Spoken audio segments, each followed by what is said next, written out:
Hey, and welcome back to the Mind Report. I'm Jonathan Phillips from Yale University's Departments of Philosophy and Psychology. And today we're talking with Nina Strohminger from Duke University. Welcome, Nina. Hi. It's great to have you here. So Nina did her PhD at Michigan, and she's now is now a postdoctoral associate at Duke University. So we're going to be talking today about personal identity, or that sense of self that we all have. Or, as I like to think about it, the psychology of, dude, you're not even the same person anymore. And That's a really good way of putting it. Thanks. And Nina has spent, the last several years actually studying that question. So why is it that we, and when do we say, dude, you're not the same person anymore? But, that I think it also ties into a lot of interesting philosophical questions about, what is personal identity and what is the self? So maybe you can just start by talking a little bit sort of about the earlier research, and then we'll talk about the more recent stuff later as well.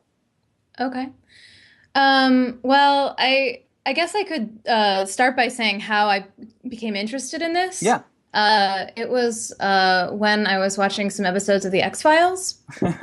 As one does, I was just sort of binge watching X-Files on Netflix. And I noticed that there were certain episodes where a person's soul would leave their body and go into another body. And this is actually referred to in screenwriting biz as the soul switch, that sort of narrative structure. And I noticed that not all the psychological properties of the person's soul would necessarily obtain in the new body. Right. And I thought, well, that's interesting. And we really didn't have, me and Sean Nichols, who's been my co-author on almost all of this, my collaborator, we didn't have any real specific hypotheses about what it would be. I mean, probably it's going to be, psychological traits more than physical traits. But beyond that, what other traits would it be? It was very sort of atheoretical to begin with. So were you guys watching X-Files together? No, and I feel like I need to defend his honor, because not only was he not watching any X-Files, but he explicitly forbade me from making any reference to the X-Files in the manuscript. He is actually pretty hands-off in the editing process, but there were a couple times where I wanted to put a footnote or two that was spoiler alert for season 3 episode 11, and he was we're just gonna delete when the soul this. transfers, they don't like peanut butter sandwiches anymore. Right. Yes, Sean being a philosopher, I can see him Right. No, I mean, he's plenty nerdy, but just not in that particular dimension. Yeah.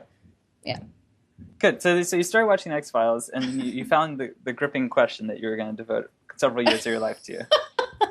Yeah, no, it's funny how it never starts off that way. I mean, we just thought this was it was very whimsical. But then when we started to look at the traits that were coming out on top, we noticed that they tended to be psychological and specifically moral traits. And we thought, well, that's interesting, especially in light of all this philosophical work that places an emphasis on memory, particularly episodic memory. So what do you mean by episodic memory? There are, there's a few different types of memory, but the two ones that we're sort of consciously aware of are declarative memory, which you might think of as facts about the world, like Paris is the capital of France. And then there's episodic memories. Those are things that happen to you, like your visit. You might remember your visit to the Eiffel Tower. But those are, as it turns out, at a cognitive level, instantiated in completely different ways. Actually, when it comes to the way we conceptualize the identity of other people and ourselves, also considered distinct. So people do value their own memories of their own experiences as being more constitutive of their identities than facts about the world. So if they were to lose declarative memories, that's not considered as devastating to personal continuity. But if you forget the actual experiences you've had or something, then somehow that feels much more good. Right. Yeah, and it also seems like it turns a lot on the exact type of memory. So not just the memory system, so episodic memory, but also whether it's very positive or negative or just neutral sort of memory from the past. So really strong good and bad memories those are what's really, and as particularly it seems like in social relationships, so like bad or good things that have happened to you, like, with your family or loved Hmm. ones, and those are things that if you lose them, they're seen as changing your identity much more than just, for example, losing memories of like your commute to work. I mean, those are episodic memories, but they're considered uh, basically, and we do test that specifically. It's considered less important if you lose those memories, less important to your identity than becoming nearsighted. It's Huh. really just like at the very bottom. Wow. So Yeah. so forgetting that certain episodic memories is fine. I mean, I might actually forget almost all of my episodic memories, right? But there's going to be certain ones that if I really forgot that, right, forgot, maybe something like meeting my best friend or something, Yeah. then that seems somehow more important, at least intuitively, right? Right, right. And I think that, one thing that we take away from this research program as a whole is it's not just that there's certain parts of the mind that are important to identity and certain ones aren't, but that it's hierarchically arranged. Mm-hmm. Some are it's just to varying degrees. Memories are somewhere in the middle. Hmm. But moral traits, moral character traits, your beliefs, your values, your behaviors, those are perched somewhat above even most memories, episodic memories. Yeah. Yeah. So wait. So can you just walk us through maybe sort of an early experiment to try to so I can get a handle on how exactly you guys showed it? Right. So the most probably the most basic way you can think of it, and this is study one in our paper that just came out in Cognition, is where you have a man, Jim, who's lost part of his brain, Mm-hmm. but the doctors replace it with a microchip. Mm-hmm. And then, depending on what condition you're in, you see that Jim has either no cognitive change, so just that physical change of losing a little bit of his brain tissue, Mm-hmm. or he has a low-level cognitive injury, which is, in this case, visual object agnosia. He can no longer recognize objects when he sees them. So that Okay. kickball in the background that's Yeah. behind your head, he wouldn't know how to identify that. Yeah. For example, or he develops apathy, which is a clinical syndrome where all the things that you used to desire and that used to interest you and your preferences, those sort of fall off. You're not interested in them anymore. Mm-hmm. The other is episodic amnesia, so he doesn't remember any events that happened to him before the injury. And the final condition is he loses his moral compass. He no longer knows the difference between right and wrong.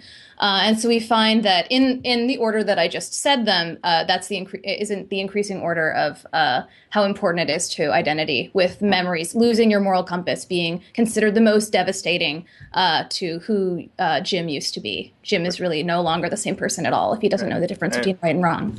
Huh. So, and that's the question you guys asked them. So, is Jim after this? What someone implanted something in his brain? Is Jim still the same person? Right. Huh. Yeah. And we ask it in a few different ways, depending on the study. You can ask, is the transplant recipient still Jim? We've asked, does this represent their true self? Is this who they really are? I mean, all of those ways of asking, although they are subtly different, and philosophers would consider them also conceptually very different. We find that all of them kind of result in the same pattern of responding.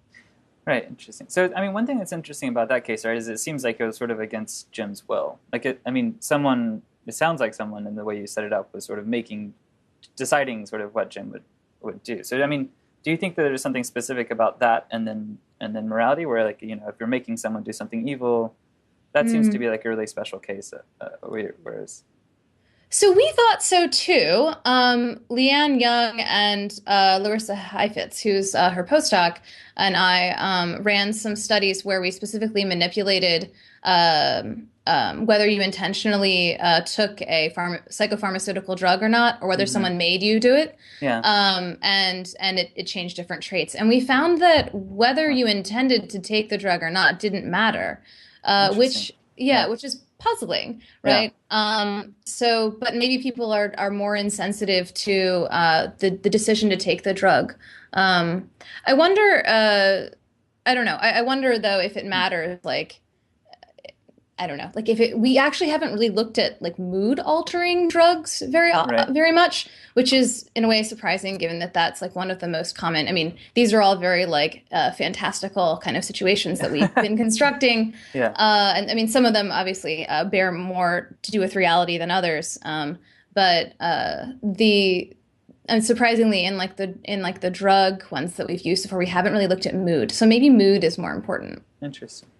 So basically, I mean, another way to think about that is that, well, it just shows that the effect you're finding is really robust, right? It really is something about how we understand who other people are, or what makes up the identity of someone else, right? And then it seems like if that's true, and so then maybe it really wouldn't matter if someone surreptitiously slipped a computer chip in your brain that somehow could change these traits, or if you decided yourself, well, these are really going to be the things that I change. I mean, both of those changes still seem like sort of they're extreme changes, and as you said, I mean, maybe we aren't at that stage where we do have drugs or computer chips that can really do that sort of thing.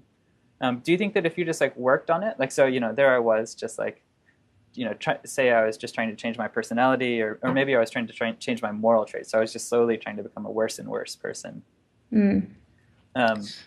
Would that matter? Would you still see the exact same traits showing up? Well, I mean, one thing that I'll say, and we have data that speaks to this, where we look at first order and third order desires. Mm-hmm. So where first order desires are, you see the cake and you want to eat it because it's delicious. Yeah. The third order desire is, well, the cake is bad for me and I'm on a diet and I probably shouldn't eat it. Mm-hmm. And we find that the third order desires, which you might also associate with more like with willpower and with those are the things that are associated more with the self. Yeah. So, I mean, then this is really consistent with the language that we use when we speak about akrasia or weakness of will, which is that, you did it in spite of yourself. Right. So when I eat the cake, but I've still got that nagging feeling that, oh, come on, you shouldn't be doing that. Right. Like it wasn't really Jonathan that ate the cake. It was, his like low willpower. Then there was a moment of weakness. Yeah, I'd like to believe that it wasn't really me that was eating the cake. Cool. So, but then it also seems like, if you are finding out something sort of more deeply just about the self, then it should apply to like lots of cases, not just sort of when someone changes over time or something like that, right? Or not just cases where there's sort of a weird neurosurgeon. It should really change a lot of like a huge number of the way, or a huge part of the way that we understand other people, and which changes it would make, which things would persist in cases like soul switching, like the ones that you were talking about. Yeah, and then we also have like, let's see, we have a study where we ask if someone, the changes they undergo when they age. You knew them when they were a young man, when they were 25, and now you're seeing them when they're 65 or something, and they've changed on a variety of dimensions. And this is something that's like familiar to everyone, is that people change, and not just because they have some sort of clinical syndrome, but also because you grow up. You either you become wise or you become bitter. Good things happen to you, or bad things happen to you, and you change. And so even in those cases, it's the moral changes, whether they're bad, like changes for the worse or changes for the better, those are seen as being like making the person more dramatically different. Interesting. So if you take sort of normal cases that say like my grandparents experienced as they got older, where they lost a lot of memories. I mean, their physical body definitely changed a lot.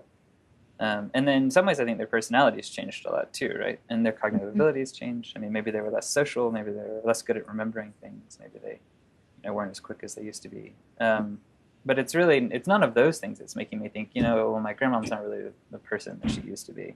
It's the fact that she's like, now she's just kind of like pretty nasty and mean to everybody when she sees them. Right. Yeah, and this is something that family members of people who have different sorts of dementia will often like complain about, like that. If someone just loses their memories, then it's much easier to just continue to love them because you can still see that person. They're still there. They just don't remember you, or they don't like have, their like maybe their language goes, but you still perceive your friend or your loved one underneath. persisting, underneath the disorder. But when it's a change to their like socio-moral capacities, if they become a liar, or even in some cases, I mean, I think this is, I guess, an empirical question, but if they become better people. And I've talked about this before, but with my grandmother, when she had dementia, one of the first symptoms that she had, because she was always just like a mean, kind of cruel person, may she rest in peace. I don't know where you get it from. I don't. It skips a generation. So my parents are very nice. But yeah. She was not like the warmest person, and one of the first changes that like as her brain was just like deteriorating that happened was she just became so nice and so warm and so full of compliments. And this is really when we were like, something is wrong. Grandma is not grandma anymore. Yeah, that's really interesting. So it's because a lot of the way that we've been talking about it was that you have these negative changes, right? And that's when you'd start to see, well, this person really isn't the same person anymore. But right, so then maybe if you get it in positive cases too, then it's just something about morality specifically. But it seems also weird. So like another guy that's on the Mine Report, Josh Nogue, who's here at Yale, he also has done this research on people's true selves. And so in general, what he finds is that people think the true self is the morally good self, right? So, one of the studies which I think sort of helpfully illustrates is that he takes participants and then he asks them, he asks them a question which they can say whether or not they're conservative or they're liberal, right? And then he tells them a story about, say, something that the conservatives and liberals would disagree on. So say it was that there was some man who, he started out as a conservative Christian, and he, really went around and tried to convince other people that homosexuality was wrong, right? And then he worked really hard at this. He really, he firmly believed it. He would, but then later he himself, got into a homosexual relationship and then left the church and just embraced a homosexual lifestyle, right? So now, if I'm remembering correctly, I think what Josh found was that, depending on whether or not you're conservative or liberal, people would answer differently they would give different answers to the question of whether or not that person's true self sort of came out in the end. So whether or not, was it really that, well, there was something just sort of keeping down his true self at the beginning, when he was a conservative Christian, but then at the end his true self finally emerged. And that's what liberals sort of understood the picture as. Whereas conservatives thought, no, it was his true self at the beginning, right? And then it's just that everything got in the way, he got confused at the end. And right. So, but then Josh's explanation of that is that we think the true self is the morally good self, right? But what seems strange about that then is that your research is suggesting, well, it's any sort of moral change. So you take someone that's take grandmom who wasn't always the nicest person, and then she becomes morally better. Like it seems like if I were thinking along the lines of Josh's research, I would think, well, all along I should have been thinking, no, deep down, somewhere in grandma, her true self is just in there, and her true self just wants to be nice to me, but instead she keeps yelling at me, and et cetera, et cetera. Right. So, I mean, and I had at the time I had I wasn't clear on what kind of naive model to apply to my grandmother's mind, right? Yeah. Is it that she always had these nice thoughts, and then she just had this sort of all these weird barriers that now the disease has kind of stripped away and we do see her true self, right? Or is it that she's fundamentally changed? So I love that work that Josh has, and I'm really sympathetic to the view that there does seem to be an asymmetry where we prefer to see people as fundamentally good rather than fundamentally bad. Although this might, depend on your kind of view of human nature. Mm-hmm. If you're more of a Hobbesian or more of a Lockean, I suppose, or a Nobesian, I suppose. I don't know what the adjectival form is for that. Like a Nobian. I think that one's fine. Yeah. But I think that I'd like to push against this idea that it's always the true self is always good. Mm-hmm. It might be so take the following example. Imagine a man who he loves animals. Mm-hmm. He's a vegetarian. He loves to paint. He's sort of an artist, and he also tried to exterminate the Jews. Right. So this person, I think that most of us have the intuition that Hitler was evil, even though, like, he did have some good qualities. You know, it wasn't just that, like, oh no, like all that, like, you know, Jew stuff and like killing everyone and trying to take over Europe, like he wasn't really, he was just misunderstood sort of animal lover. Like no one, I don't think, sees it that way. I mean, like maybe some people do, but by and large, the neo-Nazis. Right, yeah, that's right. Yeah. But yeah, most of us still see, and I think that's the same thing with psychopaths. These are people who we are willing to say they are a bad seed. They're evil to the core. But as to whether there is like a general bias to seeing people as more positive, I think that's quite possible. Right. So maybe you've suggested that there's no real conflict between your research and Josh's. It might be that Josh is picking up on some sort of, you know, there is some asymmetry that we are overall, you know, all things considered, slightly more biased towards seeing like the true self is good, but that's sort of neither here or there. I mean, for your research, because what your research is basically showing is that morality is really important for personal identity, right? And it can go either direction. Yeah, and one of the key things that it was meant to, well, I guess there were two sort of previous theories that we were really trying to address. One is the view that in philosophy that psychological continuity, which had usually been conceptualized as episodic memory, so having a continuous inner narrative, that is really what is important for personal, identity continuity. And so to knock down that pillar, which has really been, that has been the canonical view for a long time. And I think that's like the least radical view that's been canonical for a long time. I mean, there are more extreme versions, as I'm sure you're aware, in philosophy, where like, you know, either like that it has to be physical continuity or bust, or like if there's any sort of psychological discontinuity, then like all of identity just crumbles, which is also seems, at least, you know, now we've demonstrated for folk notions. I mean, we can't really speak to sort of these larger metaphysical questions of what identity really is. Right, yeah. we can't really, our studies can't and don't intend to address that. But then, you know, it's funny though, because when I talk to philosophers about this, they think it's interesting because of what we've shown with memories. But when you show this to psychologists, many of them say, oh yeah, that's obvious, and that's because for a few reasons. But one of them is that the view of identity has largely in psychology revolved around conceiving of identity as being about like how to like identifying, like how do you distinguish yourself from the pack, and so it's really the most distinctive features of ourselves that make us who we are.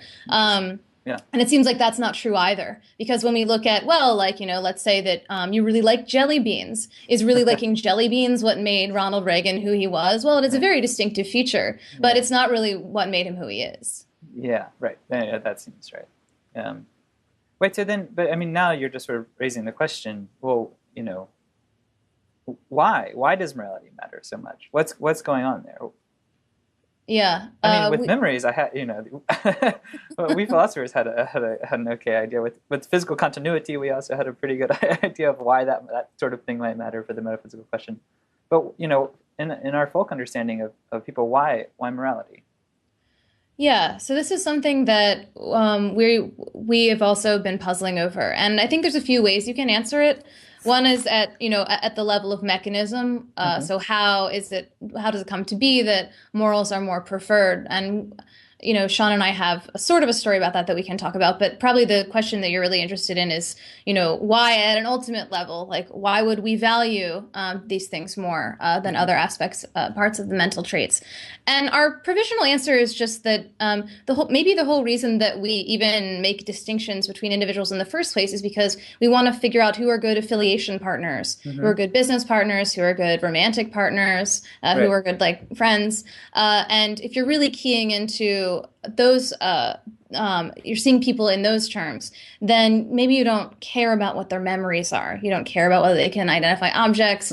You might not even like super care about if they're really bright. Right.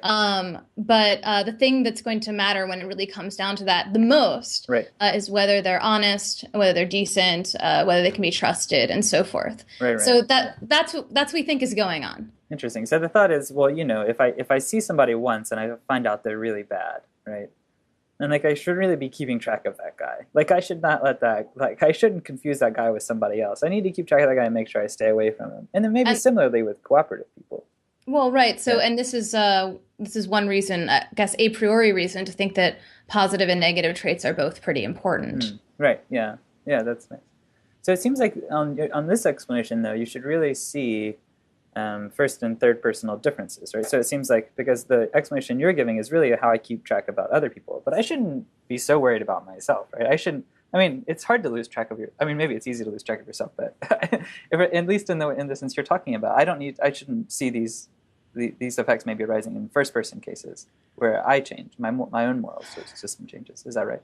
Well, so it depends on how much it's important to maintain like a positive self-image and then you can portray to others. I mean, and a lot of psychology kind of focuses on like that's what the self from a first person perspective is about, right? It's about like creating this coherent story that other people can have that's like positive and sort of burnished. And in which case you maybe should expect the same things that people when dealing with their own personal continuity should key into the same things. And I should say that just at an empirical level, we find the same thing. So when we ask people like, if you, Jonathan, were to change, like what would make you, Jonathan, like the most different person? And I can tell you what your answer would be. Oh, what is my answer? It's whether you like jelly beans or not. Yeah, well, so we had like we were just at a meeting where one of the people in the audience, Edouard Machery, he said like, well, most people. I'm not going to try to do the French accent.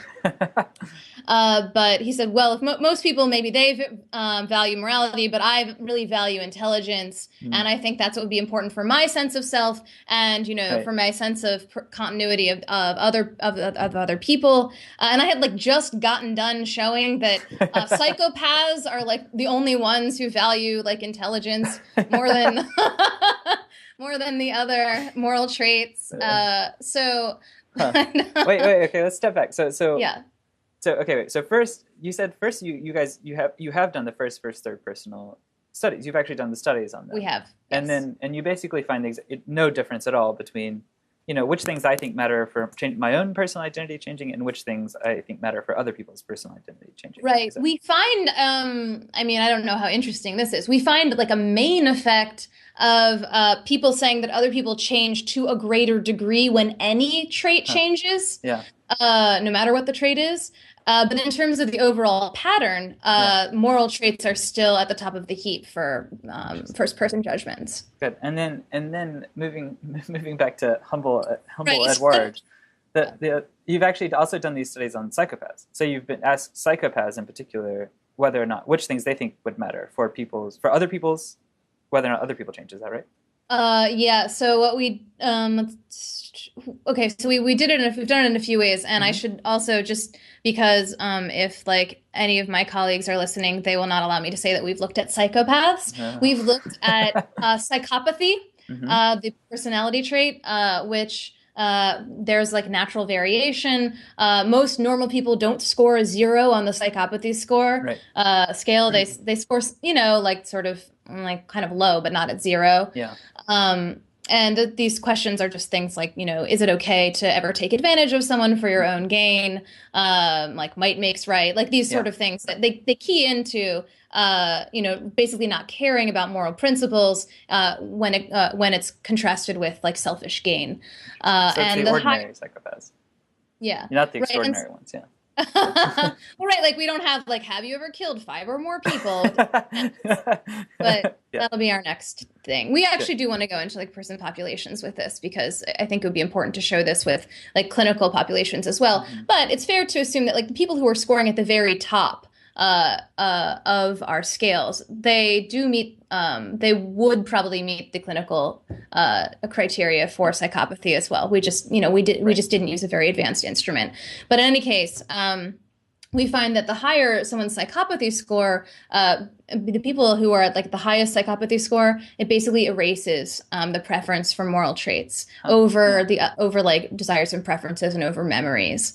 And similarly, the people who are like in the bottom quintile, who are lower than average in psychopathy, and so these are basically like kind of moral saints. These people really value morality even more than the average person.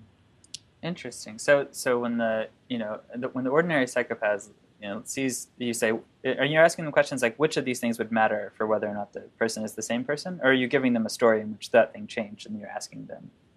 We're doing both. We're doing both okay. because we did it both with. I think I've mentioned both of these paradigms already. One in the case where there's a brain transplant, and you have you either remove the moral trait or you remove the desires or the memories or whatever. And then we also have done it with if you take a pill.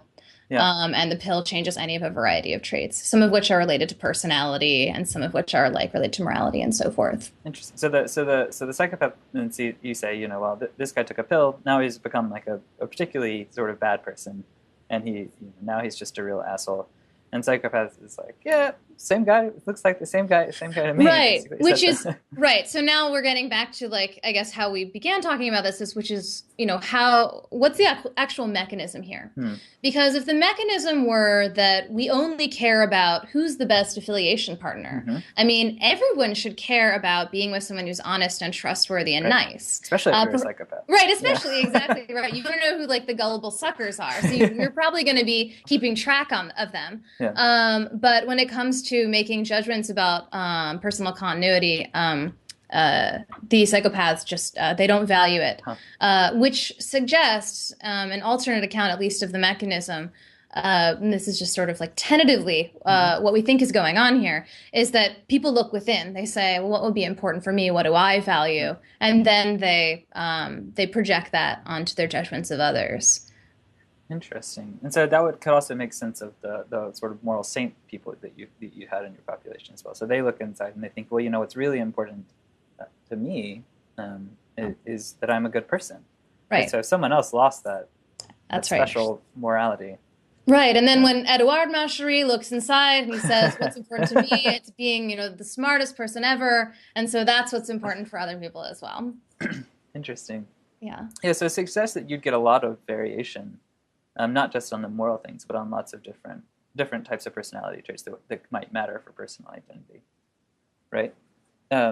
So, like so take Edouard. Edouard seems to, admittedly, really privilege his. We should pick on him. I suspect his bias is present for like all academics, right? Yeah. So take your average academic, who and she really prizes her intelligence, and then intelligence should really matter for her, and then take someone that it's just not particularly interested in being intelligent. It's not something that's ever really, been very interesting to them.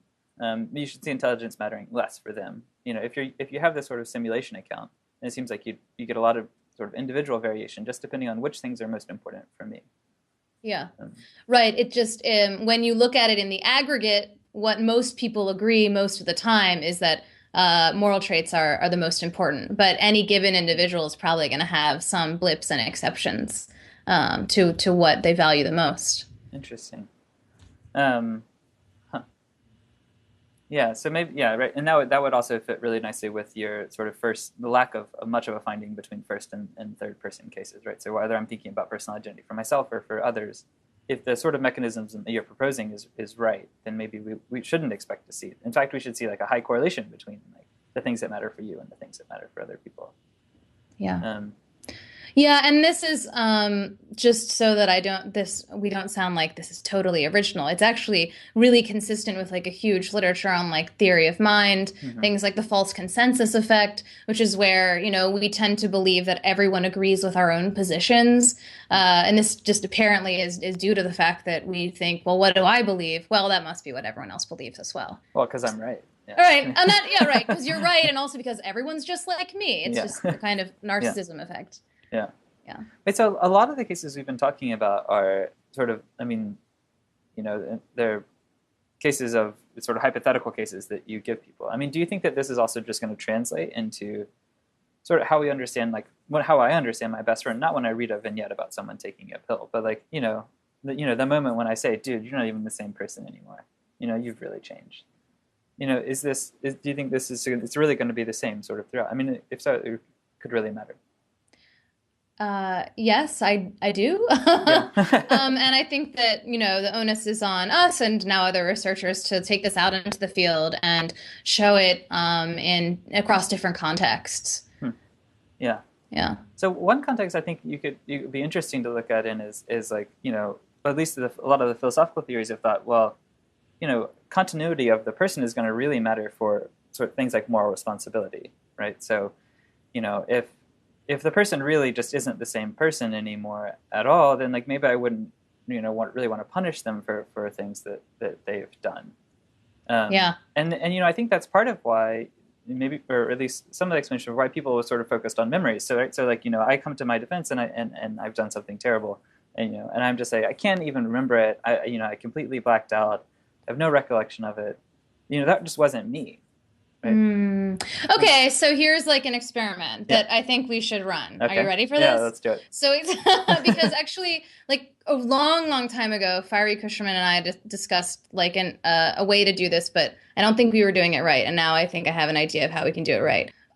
So you can imagine that if you had someone committed a crime and then they they were hit on the head and they either suffered from amnesia or then their moral character changed such that they no longer had those intentions or violent desires. Right. I think of course, this is testable, but I think what we would find is that the person whose moral character changed is going to be deemed less culpable for the crime than the person who merely can't remember his crime. Interesting. So what's funny about that, right, is like now I've got like a new, next time I do something really bad, right? I mean, the way that I'm going to try to get out of it is just by becoming a much worse person overall, right? And then somehow that's going, because I'm no longer going to be seen as the same person. Oh, yeah. No, because like, yeah, I guess. I mean, I'm not sure if it would work that way because I was suggesting that you become a person who like no longer would have the bad intentions of like the sort of person who would do the crime. Right. I don't know if it works for just like if you just become like a total asshole, then I'm like, oh well, forget it. He's a lost cause. He's a total asshole now. He was no longer the sort of okay person that he used to be. I don't know. Right, but so on your theory, like it shouldn't matter if I change but to become morally better or change to become morally worse. What matters is that like I'm not going, because of the change of sort of my moral character, I'm not going to be seen as the same person anymore. So then I might not be punished as much. So it seems like, I might as well just sort of start taking advantage of everyone to a really reprehensible moral character. And then maybe by that I could escape all of my past evils that I did when I was sort of an okay person. I advise that to you. I advise that to all of our listeners. Like, that I've finally made a difference with my research. Good, yeah. So when you are able to go into clinical psychopathic populations, in prisons, you should. That's one of the things one of the tidbits you can tell them about the real world impacts of your research. Right. So like they were focusing on like finding Jesus and stuff. And I'll say, no, you just need to like get more in touch with your inner psychopath. Yeah. Well, maybe you could also get in touch with Jesus. Maybe it would work just as well, but it wouldn't work any better according to your... Well, I mean, I don't think that our theory makes strong predictions that it wouldn't matter, right? It seems evident that, but yeah. It might actually be the case that there are certain sorts of unrelated moral change that could happen that would matter more than memory changes. Yeah.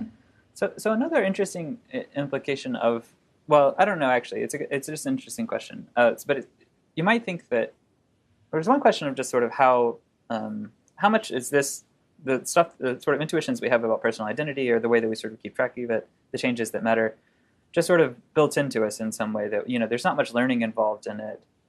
And how much is it that sort of like, over time we realize the importance of keeping track of things like, people's moral character or, desires or preferences.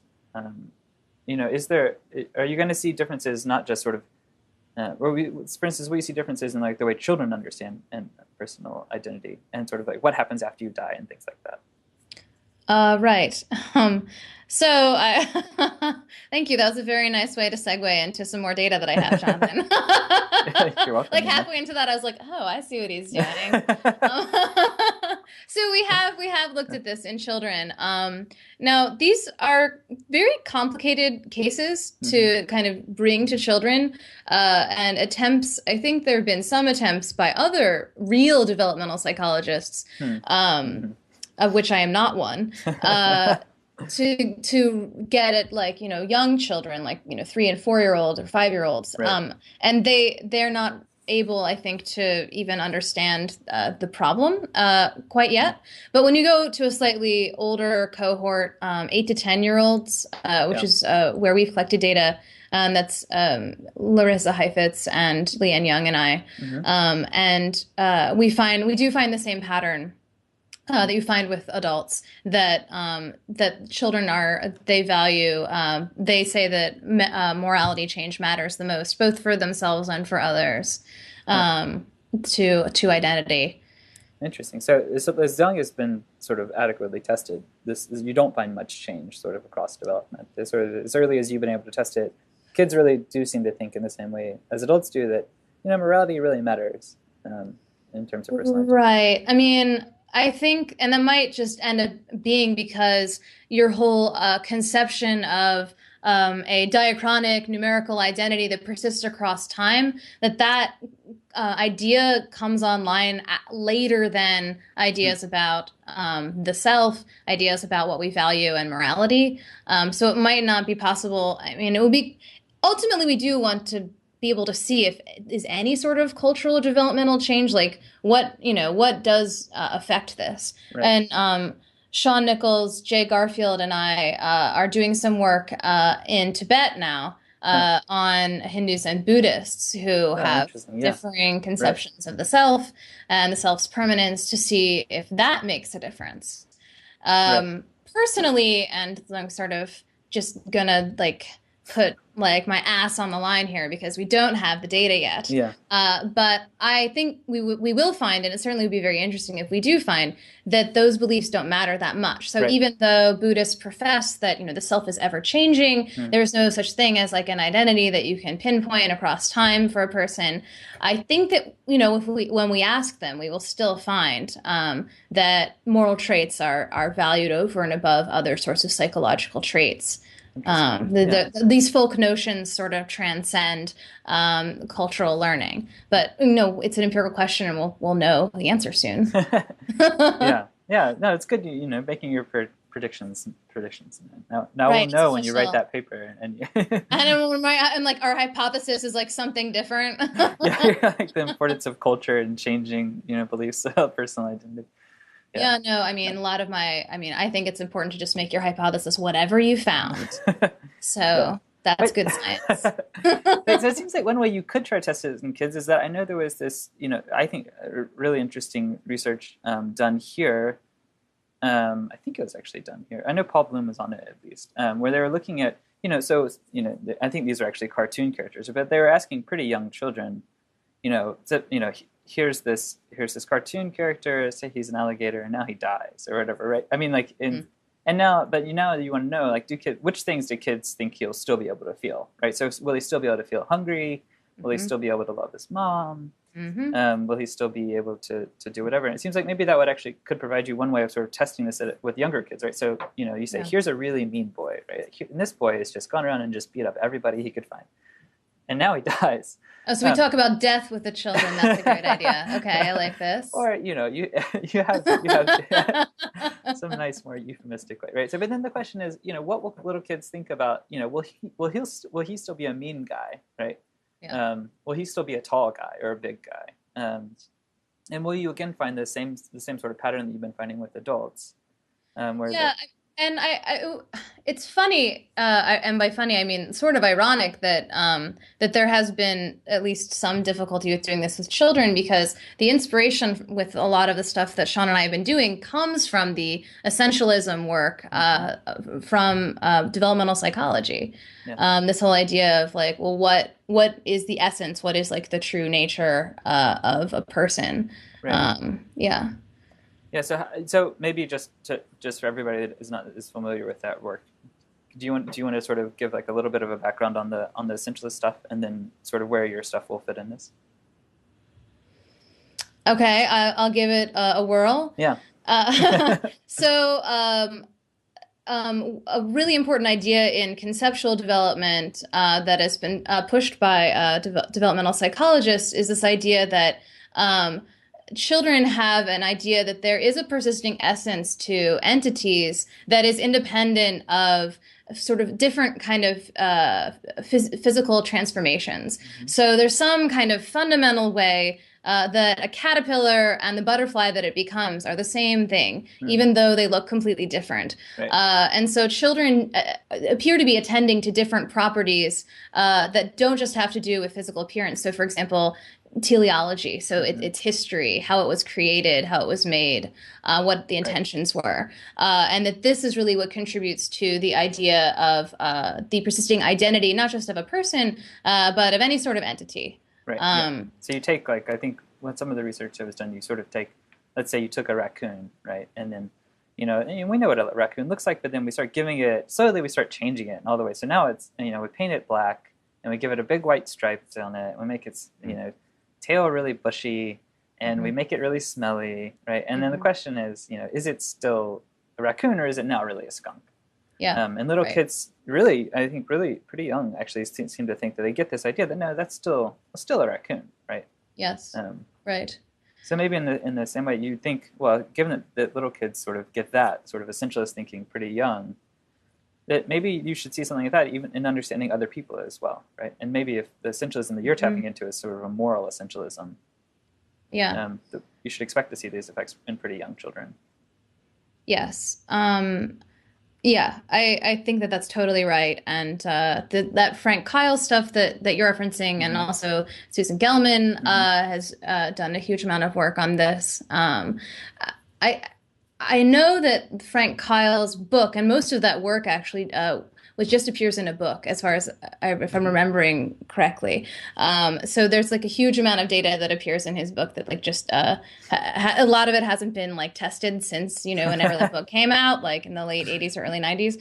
But I remember sort of reading through it back when Sean and I were first working on this project, and there are a couple of studies in there where when he does the animal transformations, where he pitted like the psychological traits of the animals against their physical traits. So like if it looks like an elephant but it acts like a wolf, what is it really? Is it an elephant or a wolf? Yeah. And this is when you really begin to confuse the children.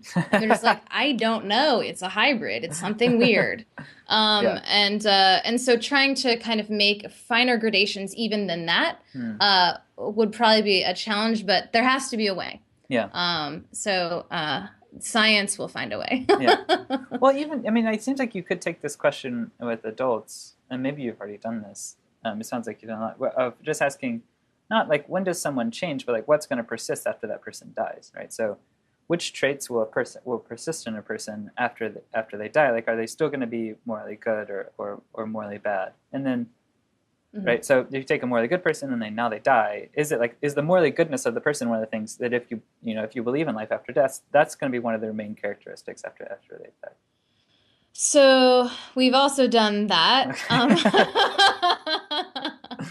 where we pit moral characteristics against more personality low moralization personality traits, and we say like if you could only bring one of these into the afterlife, which one would it be? And it's either a moral trait like honesty or trustworthiness or wholesomeness or niceness, or it's a more personality related trait like and by the way, when I say personality, I just mean a trait that is low on moralization. I don't think there's any kind of at a psychological level a difference between what we're calling these moral character traits and personality traits. It's just that one is considered more related to morality. And so the personality-related traits would be like creativity or intelligence. And in like for every single character trait moral character trait that we looked at, that was considered more likely to be pulled into the afterlife than every single, including. I mean, it was actually quite surprising. When we set out to run that study, I was like, should we even put intelligence? And like some of these really good ones on here that like probably people are also going to value. But no, intelligence scored lower than all of the moral character traits, even like wholesomeness, which is like insane to me. Yeah. But that's maybe my own personal bias, where I think that being smart is more important than being wholesome. like a good academic. Yeah. Right. Yeah. Yeah. Well, maybe this can actually offer us an explanation of why bad people need to go to hell, right? I mean, like, so if you think that why, when people die, right? So they're going to die and they're going to take their sort of bad moral character with them. But now, I mean, it seems like it's not going to work out for them in heaven. I mean, if they're in heaven, they're going to have to start doing all this good stuff, and then they won't even be the same person anymore. So, right. Yeah. So the bad people are just going to have to end up in hell, just continuing to be bad, and that. There is no moral redemption in hell. I think that that's the way it was always taught to me, and the way I like to think of it. Yeah. And with that. Good fire and brimstone ending. Yeah. Thanks so much for being on the show. It's really fun. Thanks for having me. Yeah. Look forward to hearing more. Okay. Right, bye. Bye.